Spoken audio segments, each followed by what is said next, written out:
এবং আমাদের প্রিয় খামারি শেফালী আপার বাড়িতে আসছি। আমাদের দারিদ্র বিমোচন প্রোগ্রামের একজন অভিজ্ঞ খামারি, দীর্ঘদিন ধরে গরু নেয়।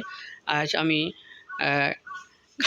আপার কথা শুনবো। আসলে আপা গরু কীভাবে লালন পালন করে, এতদিন ধরে করে যাচ্ছে এবং তার খামারে প্রতিনিয়ত তার পরামর্শ দিচ্ছি এবং আমার পরামর্শ নিয়ে তার উপকার হচ্ছে না ক্ষতি হচ্ছে এই বিষয়টা আসলে জানবেন। আর এখন শীতকালীন সময় দেখা যাচ্ছে হঠাৎ করে গরু মারা যাচ্ছে, এই বিষয় নিয়ে আজ আপার সাথে কিছু আলোচনা করবো। আপা আসসালামু আলাইকুম। আসসালাম, কেমন আছেন আপা? হ্যাঁ আলহামদুলিল্লাহ। আসলে যাই হোক, আপনি তো আমাদের দারিদ্র বিমোচনের প্রোগ্রামের একজন অভিজ্ঞ খামারি। দেখা যায় গত বছরও অনেক, আপনি কত টাকা গরু বিক্রি করছেন আমাদের থেকে? টোটাল কত টাকা এক বছরে কত টাকা বিক্রি করলেন টোটাল? এই যে এই বছরে 3টে বিক্রি করলেন। হ্যাঁ 3,75,000। যাই হোক, তাতে আপনি কত টাকা লাভ করছেন? 3 লাখ। মানে কিনছেন কত আর বিক্রি করলেন কত?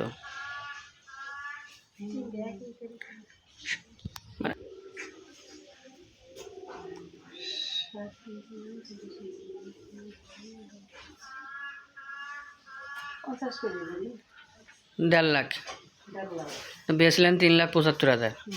তো অনেক টাকা লাভ হয়েছে। আসলে কিছুদিন আগে আমি আপনার বাসায় আসছিলাম, আসার পরে দেখছিলাম এই গরুগুলো, এই 3টে কত দিয়ে কিনছেন আপা?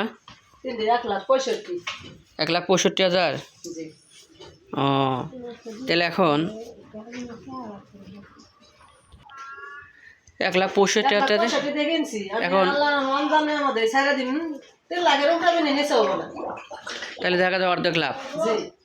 এখন আপনার গরু তো দেখে আমি প্রায় দেখি যে এই যে আপনার বাসায় আসি, নিয়মিত আসি, বিভিন্ন রকমের ভ্যাকসিন বা পরামর্শগুলো দেই, এইগুলো আপনার কেমন লাগে? ভালো লাগে। আমার পরামর্শ আপনার কেমন লাগে? ভালো লাগে। আচ্ছা, আর একটা কথা, এই যে গরুগুলো যে বিক্রি করেন আপনি শীতকালীন, এখন আপনি কি করবেন? শীতকালীন কি করেন? শীতকালীন মানে কি করবেন এখন? যখন তো অনেক জায়গায় গরু মারা যাচ্ছে, এখন আপনি শীতকালীন সময় এখন এদেরকে কীরকম করে রাখবেন? নিচে নিচে কি বেচবেন? নিচে যাতে ঠান্ডা না লাগে। আর খাবার দাবার কখন কখন খাওয়ান? খাবার দাবার টাইম মতন খাওয়া দিব, সকাল 10টার সময়, আবার এই দুপুরে ই করবো, সাদা পানি দিব, আবার বিকেলে আবার খাদ্য মাদ্য দিয়ে পানি দিব। এখন কি কি খাওয়াচ্ছেন আপা?